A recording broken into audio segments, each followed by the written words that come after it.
मसले में आप इज्तिमाई तौर पर उनके साथ रहो। लेकिन ये एक बात मैं बता रहा हूँ, एनआरसी, सीएए, ये बला क्या है? ये है कि मैं ये साबित करना है कि हम यहाँ के क्या हैं, सिटीजन हैं। ये एक बात जुमा के खुतबे के मौके पर मस्जिद के मेहराब के सामने बैठकर, मेरा नाम खालिद बेग नदवी है, याद रख लेना, टाइम याद रख लेना, ये दिन याद रख लेना, मेरी बात मान लोगे, आज सुकून की ज़िंदगी गुजारोगे। खुदा ना खास्ता सब मुसलमानों को बता के जा रहा हूँ, मेरी बात नहीं मानोगे, एक मरतबा मेरे चेहरे को भी देख लेना, वक्त देख लेना, टाइम देख लेना, खून के आंसू रोओगे। और उस दिन मुझे ये बहुत याद करोगे। उस दिन मुझे क्या करोगे? बहुत याद करोगे। कोई मौलवी साहब आया था, उसकी बात मान लेते तो आज हमको ये मुसीबत नहीं थी बोलकर। बात क्या मान लेना? बोलो सीएए आता है या नहीं आता, छोड़ दो। सीएए एक अलग चीज है, एनआरसी आती है या नहीं आती, इसको छोड़ दो। अपना कि तुम सिटीजन हो यहां के, इसका डॉक्यूमेंट्स बना के रखना। एक तहरीक चली, डॉक्यूमेंट नहीं दिखाओ बोलकर, ठीक है नहीं दिखाएंगे, वो जो पूरी मिल्लत मिलकर जो बोलेगी वो करो, हम डॉक्यूमेंट नहीं दिखाएंगे, रहया तो नहीं दिखाएंगे। रखले को बोलना, सो मेरे पास है लेकिन क्या नहीं करूंगा, है ही नहीं है तो नहीं दिखाओगे क्या? अल्लाह का फजल है, एक बड़ी तादाद ने अपना डॉक्यूमेंट्स क्या कर लिया, इस दौरान बना लिया। एक अच्छी बात यह हुई कि मौका मिल गया और अल्हम्दुलिल्लाह डॉक्यूमेंट बना लिया। आज के जुमा में 15 मिनट में तुम्हें सिटीजन, तुम यहां के सिटीजन हो, इसकी क्या प्रूफ है? कल एक पुलिस वाला पकड़ता है आपको और कहता है छोड़ो एनआरसी नहीं आए, कल पकड़ कर कहता है कि तुम यहां के सिटीजन नहीं हो। तो तुमको क्या दिखाना है, क्या प्रूव करना है? एनआरसी आने के बाद प्रूव करने का नहीं।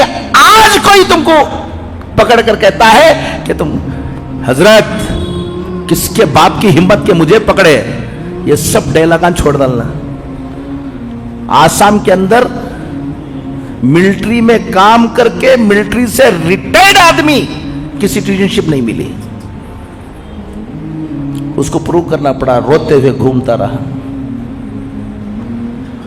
सिटीजनशिप एक्ट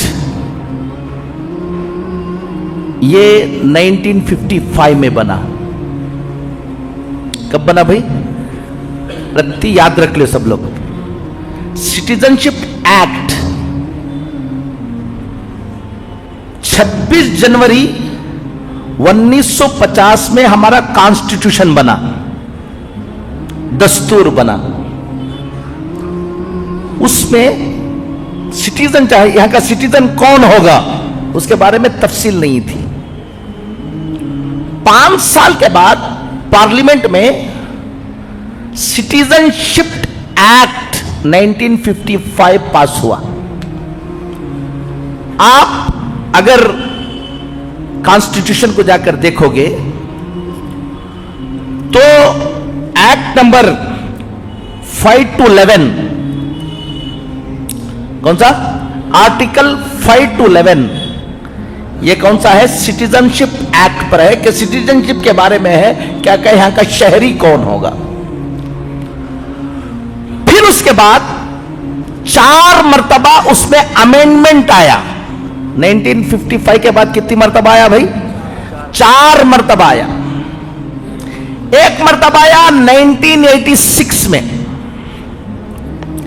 एक मर्तबा आया 1992 में, एक मर्तबा आया 2003 में के आखिर में, दिसंबर 2003 में, और एक मर्तबा आया मनमोहन सिंह के जमाने में 2005 में।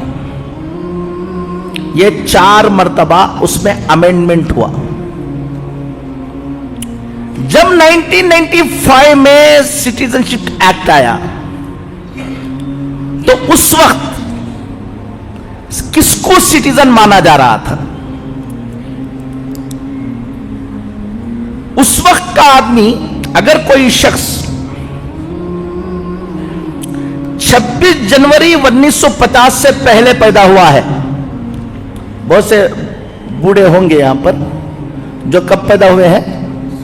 26 जनवरी 1950 से पहले। कितने साल हो गए मौलाना? एक 50 और 75 है ना, 90 साल के भी हैं सब, है माशाल्लाह, अल्लाह उनको ये करे।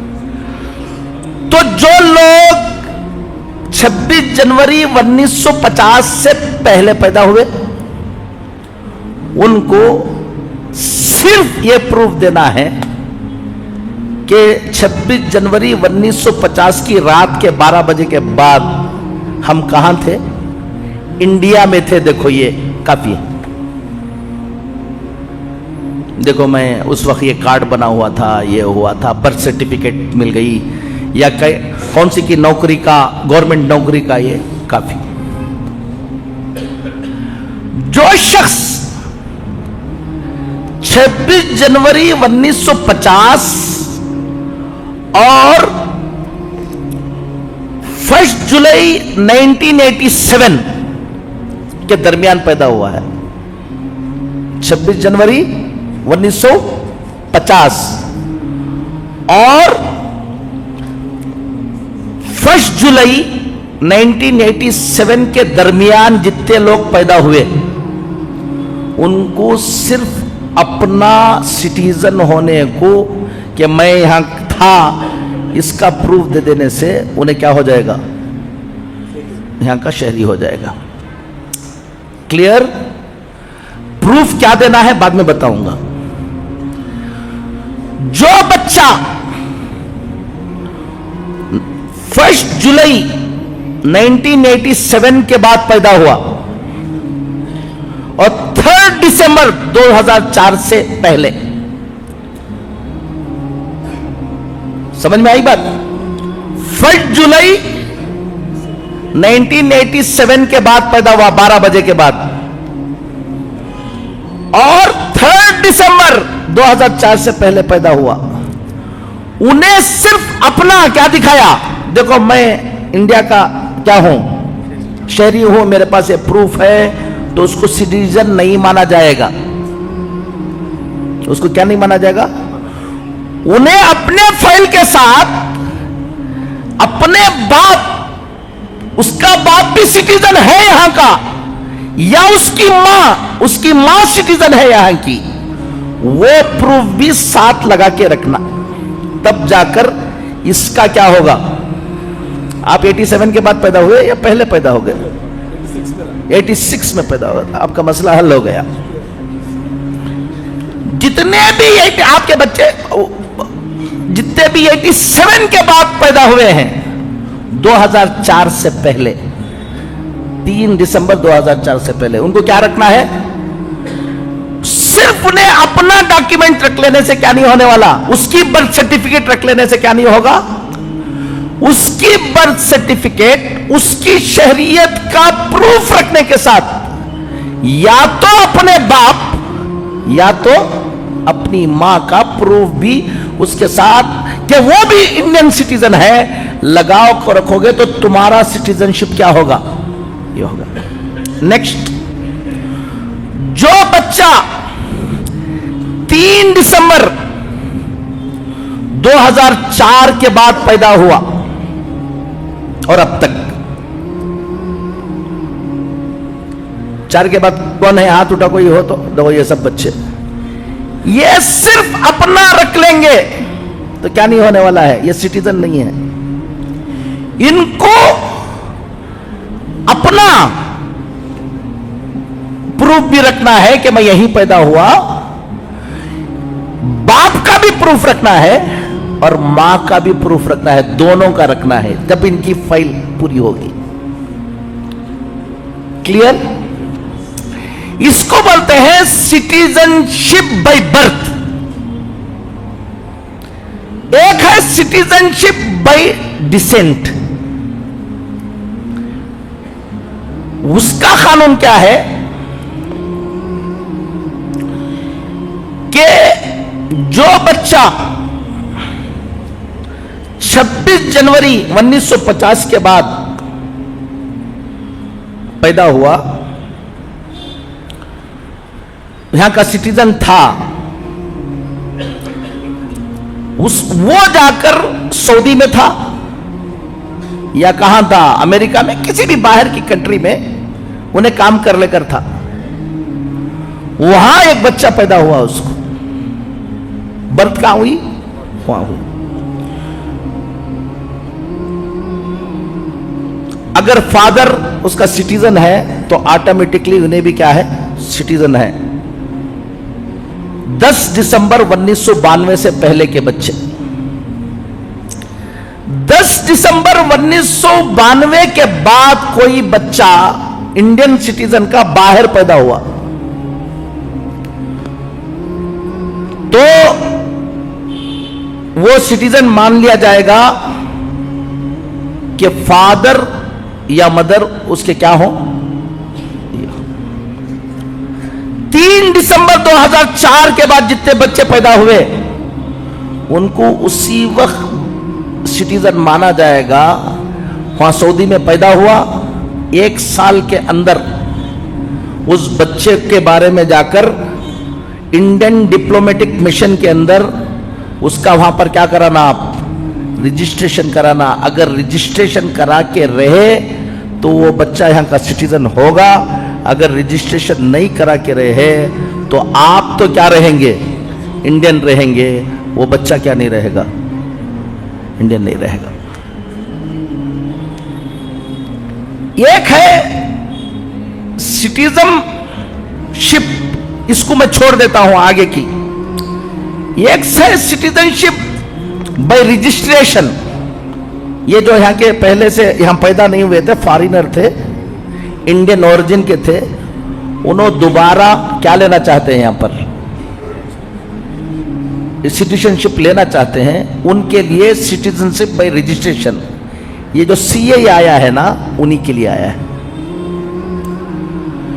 उसमें सीएए में आया है कि अगर सिटीजनशिप नेचुरलाइजेशन, एक सिटीजनशिप रजिस्ट्रेशन, इसके लिए सीएए आया है। उसके अंदर यह है कि अगर अफगानिस्तान, पाकिस्तान, बांग्लादेश, इसके कोई भी आदमी आकर यहां रजिस्ट्रेशन लेना चाहता है, पहले से 10 साल या 12 साल का शरायत है, वो सिख होगा, जैन होगा, बुद्धिस्ट होगा और हिंदू होगा, तो उसको हम क्या दे देंगे, सिटीजनशिप दे देंगे। मुसलमान होगा तो क्या नहीं करेंगे, नहीं देंगे। यही सीएए है। मैं आपको यह सीएए इस वक्त थोड़ा सा पेचीदा है, जल्दी खत्म करना है इसको, इसमें आता हूं। अब आपको करना क्या है, आसाम में हुआ क्या मसला सुन लो, बोलता हूं। आसाम में डॉक्यूमेंट सबके पास था, कुछ लोगों ने घमंड किया यही, अरे साला से हम यहां हैं, कौन हम ना, ये सब दुनिया में होता है क्या बोलकर बाद में रोते हुए घूमे।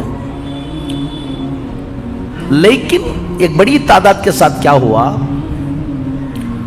जो नाम की स्पेलिंग है, एक डॉक्यूमेंट में एक स्पेलिंग थी, एक डॉक्यूमेंट में एक स्पेलिंग थी, यही स्पेलिंग वालों की तादाद 10 लाख की थी। समझ लो आप, हमारा हाल यह है कि हमारे डॉक्यूमेंट बहुत खराब हैं इस मसले। गौर से सुन लो, ये आ रहा इसलिए बोला, मुझे बहुत याद करोगे बोलकर। तुम्हारी प्रॉपर्टी है, खरीदा है, उस प्रॉपर्टी के अंदर तुम्हारे नाम की स्पेलिंग दूसरी है और तुम्हारे जो सिटीजनशिप के लिए जो तुम्हारे पास क्या है, पेपर है, आधार कार्ड, पासपोर्ट, इसके अंदर स्पेलिंग क्या है, दूसरी है। तो गौर से सुन लो, वो प्रॉपर्टी तुम्हारी नहीं है। गौर से सुन लो कि वो प्रॉपर्टी क्या नहीं है, तुम्हारी नहीं है। रजिस्ट्रेशन करने जाओगे तो रजिस्ट्रेशन नहीं होगी, फिर वो प्रॉपर्टी चली जाएगी हुकूमत को। क्या बोला ना आपको इसके सामने, क्या मेंबर के सामने ऐसा ऐसा छोड़ रही तुम अगर को बोले तो खून के आंसू रहोगे। मैं इसका माहिर हूं, ये भी बता रहा हूं। मैं जजेस के साथ, हाई कोर्ट जजेस के साथ, सुप्रीम कोर्ट जजेस के साथ बैठकर ये कानून पढ़ा हुआ हूं। सबसे पहला काम, कमाओगे क्या, ये करोगे क्या, वो सब बाद में करो। आज मैं बोल कर जा रहा हूं, आइंदा जुमा तक सीधा जाकर अपने घर के सब के डॉक्यूमेंट निकालो, स्पेलिंग देख लो। अभी भी टाइम अल्लाह ने दिया है। जब लागू होकर अब जहां 1000 रुपए में, 2000 रुपए में तुम्हारा क्या बन जाएगा, डॉक्यूमेंट बन जाएगा। नहीं करा लोगे तो आसाम के अंदर एक डॉक्यूमेंट बनाने 5-5 लाख, 10-10 लाख रुपए ऑफर किया, नहीं हो पाया। सिटीजनशिप के लिए सबसे ऑथेंटिक डॉक्यूमेंट वो बर्थ सर्टिफिकेट है, याद रख लो। क्या रखे? Birth certificate. अब मेरा बर्थ सर्टिफिकेट नहीं था, मेरा खुद अपना, सबको बोल रहा हूं मैं, मेरा बर्थ सर्टिफिकेट नहीं था। मेरे पास पासपोर्ट, आधार कार्ड, इलेक्शन आईडी कार्ड सारा है, लेकिन क्या नहीं था? बर्थ सर्टिफिकेट नहीं था तो भी सिटीजनशिप के लिए डॉक्यूमेंट क्या हो जाएगा, दूसरा भी हो जाएगा। लेकिन सबसे ऑथेंटिक डॉक्यूमेंट कौन सा है? बर्थ सर्टिफिकेट है। मेरा नहीं बना था। मैंने हजारों लोगों को बताया कि बर्थ सर्टिफिकेट आज 90 साल के बूढ़े का भी क्या हो जाएगा, बन जाएगा। बहुत आसान काम है। मैंने एक लायर को पकड़ा और उसको काम दिया, और वो जाकर कोर्ट में केस डालेगा, अपील करेगा कि मेरा क्या नहीं है, बर्थ सर्टिफिकेट नहीं है। उसके लिए म्युनिसिपैलिटी में जहां पर रजिस्ट्रेशन होता है वहां से एक एक्नॉलेजमेंट लेना है कि तुम्हारा नाम यहाँ क्या नहीं है बोलकर। उसके बाद वहां पर जाना है, एक इंक्वायरी आती है। इंक्वायरी आने के बाद जज के पास जाना होता है। ये 3 से 4 महीने आपको भागना नहीं है, वो लायर कर लेगा। आखिर में एक विटनेस होगा, 2 विटनेस को लेंगे। आपका बर्थ सर्टिफिकेट, मेरा बर्थ सर्टिफिकेट अभी बन गया अल्हम्दुलिल्लाह। मैंने अपने बर्थ सर्टिफिकेट को सामने रखकर सारे के सारे पेपर्स एक स्पेलिंग के बनाए मैंने। मेरा पेपर अब इनके लिए, इनके अम्मी के डॉक्यूमेंट्स में जो एक स्पेलिंग है, इनके पेपर में यही स्पेलिंग रहना। इनके अब्बा के डॉक्यूमेंट्स में जो स्पेलिंग है वही स्पेलिंग किसके रहना, इनके रहना। फिर उसके बाद प्रॉपर्टी को तुम मैच करना, तो उस प्रॉपर्टी को तुम्हारे स्पेलिंग ठीक नहीं है तो तित पोटी करा लेना, नहीं तो डॉक्यूमेंट्स में क्या प्रॉपर्टी के मुताबिक क्या बना लेना तुम्हें, ये करना। एक काम तो ये कर लेना। अब अपना मोहल्ले के जिम्मेदारों को मैं ये कहता हूं, हम लोगों ने लाखों लोगों के डॉक्यूमेंट बनाए अल्हम्दुलिल्लाह पूरे मुल्क में। जब हम लोग बना रहे थे कुछ लोगों ने ऐलान कर दिया डॉक्यूमेंट नहीं दिखाएंगे। अरे भाई नहीं दिखाओ भाई, मैं भी नहीं दिखाऊंगा, लेकिन बना को तो रख लेना है। तो डॉक्यूमेंट्स बनाओ। डॉक्यूमेंट बनाने की मस्जिदों के अंदर एक निज़ाम बनाओ। 200-300 घर रहते हैं, हर घर वालों को सबको मालूम नहीं होता, उसको समझा के बोलो। सबसे ज्यादा परेशानी कहाँ आती है? तलाक हो गई है, किसमें? मियाँ बीवी में। बच्चे हैं, बच्चे माँ के पास हैं, वो बाप को गुस्सा है, उन्हें अपने डॉक्यूमेंट्स देने के लिए क्या नहीं है, तैयार नहीं है। हमें ही बर्बाद कर देना चाहते हैं, हमारी नस्ल को गुस्सा आ गया है तो सब कुछ किसी भी तरह से बर्बाद कर देना चाहते हैं। मियाँ बीवी का बर्थ सर्टिफिकेट, ये क्या उसका नाम, मैरिज सर्टिफिकेट पक्का कबूल किया कर को उठ को जाको खाने खा ले हंगामा कर देना, उससे पहले क्या कर लेना, मैरिज सर्टिफिकेट बनाना, ऑथेंटिक मैरिज सर्टिफिकेट। तभी तुम्हारे बच्चे के लिए यह तय होगा कि उन्हें बाप है, उन्हें क्या है, मां है। टाइम हो गया है, फिर कभी इंशाल्लाह। सिर्फ इतनी बात समझ लो, अपने बच्चों की अकीदे की क्या करो, हिफाजत करो। नंबर 1, हालात जो आएंगे कोई घबराने की क्या नहीं है, मेहनत कर लो, अल्लाह ताला की मदद भी रहेगी इंशाअल्लाह। और जो दुश्मनाने दीन ये सोच रहेंगे हम ये कर देंगे हम वो कर देंगे, सब उनके हाथ में होता तो और क्या था। अल्लाह ताला की भी मदद हमारे साथ क्या रहेगी, शामिल हाल है इसलिए जी रहे हो और शामिल हाल रहेगी इंशाअल्लाह। लेकिन जो असबाब को हमें इख्तियार करना है वो असबाब को इख्तियार करो, अपने बच्चों के ईमान की हिफाजत करो, तालीम की तरफ फिक्र करो। और सबसे बड़ी बात है कि हमारे लिए हम सब नुकसान उठा लेंगे लेकिन अपना बच्चे के ईमान के साथ नहीं खेलेंगे हम। सबसे बड़ी फिक्र यह है कि मेरा बच्चा क्या रहे, ईमान वाला रहे। और फिर हम एक मुल्क में रहते हैं, हमको कानून के मुताबिक रहना है, हमको कोई उंगली उठाने की क्या नहीं रहना, किसी को हिम्मत नहीं रहना अपने गाड़ियों की, अपने प्रॉपर्टी की, अपनी सब कानूनी अंदाज से उसको मजबूत रखो। अल्लाह ताला दुश्मनों के जो इरादे हैं उसको क्या करेंगे, नाकाम करेंगे। अल्लाह कहने से ज़्यादा सुनने से अमल की तौफीक नसीब फरमाए। व आखिर दावाना अल्हम्दुलिल्लाह रब्बिल आलमीन। एक ऐलान है वो उसके बाद इंशाअल्लाह नमाज़ सुन्नत पढ़ने के लिए मौका दिया जाएगा। अभी और बहुत तफसीली बात थी क्योंकि जुमा का मौका है, जितनी बात हो गई अल्लाह ताला हज़रत को बहुत बहुत जज़ाए खैर अता फरमाए। हमें खुशी है, बहुत खुशी है, बहुत ज़्यादा खुशी है कि हज़रत जो है बहुत ज़्यादा मसरूफ़ रहते हैं। आपको अंदाज़ा नहीं है मसरूफ़ियत का, आप कभी उनके दिन के साथ एक दिन गुजारेंगे आपको अंदाज़ा होगा। हम सबका एक काम है, इनका उनके कामों में ये भी एक काम है। हम दिन में एक काम करते हैं, ये दिन में 100 काम करते हैं, उसमें से एक काम ये भी है।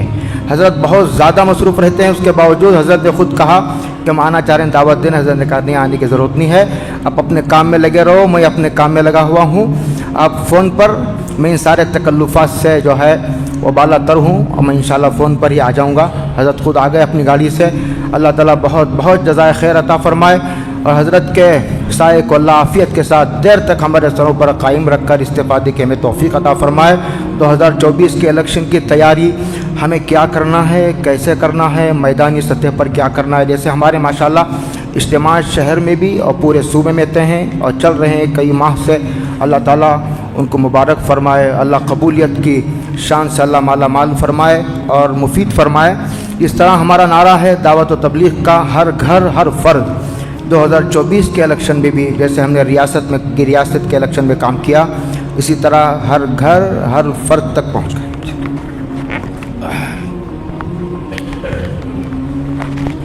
2 मिनट ये भी सुन लो, फिर मिलेंगे या नहीं मिलेंगे पता नहीं, मैं भूल गया। टाइम तो बहुत कम होता है यहाँ पर। 5 मिनट बैठेंगे इंशाल्लाह। हाँ 5 मिनट सुन लो, गौर से अच्छी तरह सुन लो।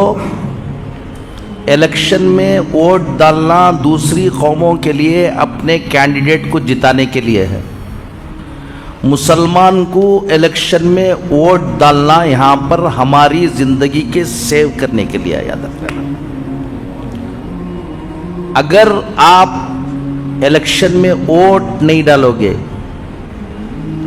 तो अगर आपने इलेक्शन में वोट डाला, खुद ये एक सबूत है कि आप इलेक्टोरल रोल में थे और यहाँ के क्या हैं, सिटीजन हैं।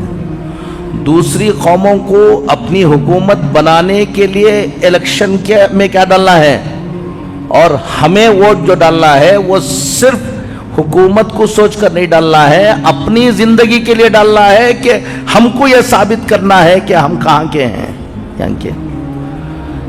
ये जो काम हम लोग करते रहते हैं कि कौन की जीतता, हमें वोट डाल को क्या करना। कॉन्स्टिट्यूशन ऑफ इंडिया जो अभी इलेक्शन आ रहा है, ये भी एक बात सुन लो मुझे याद रखने की।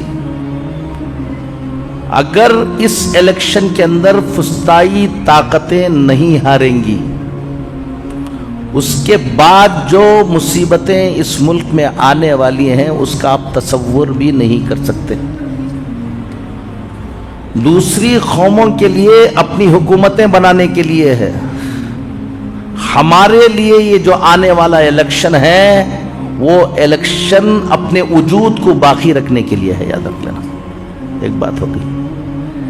इलेक्शन में कौन किस पार्टी में है, क्या है, ऐसा हंगामा पूरी जिंदगी, क्या है उसका नाम, ऐसा लीडरों के चक्कर में ऐसा पड़ो कि जिसकी वजह से तुम ही खत्म हो जाओ, ऐसे काम ना करो। कौन किस पार्टी में है, कहाँ है, वो सब रहो, उससे हम लोगों को कोई क्या नहीं है, ताल्लुक नहीं है। ये कश्ती पर हम सब सवार हैं, ये कश्ती बाकी रहेगी तो हम भी बाकी रहेंगे, ये कश्ती डूब जाएगी तो कोई लोग बाकी नहीं रहेंगे। इसके लिए सबसे पहला काम, इलेक्शन आने से पहले ये ज़रूरत नहीं है, 2-3 काम ये कर लो। पहला काम यह है कि हमारा वोटर लिस्ट में क्या हो, नाम हो। नाम वोटर लिस्ट में एनरोलमेंट का वक्त क्या हो गया, अभी हो गया, तो परेशान होने की जरूरत नहीं है। हर वक्त अपनी वोटर लिस्ट में नाम चेक कराते रहो। एक काम बता के जा रहा हूं आप लोगों को, इसमें हम लोगों ने सख्त हालात में काम किया है और उसका तजुर्बा कर लिया है। वोटर लिस्ट में नाम फट से निकाल देते हैं, ये तुम्हारे लिए बहुत डेंजर है। वोटर लिस्ट में नाम चेक करते रहो।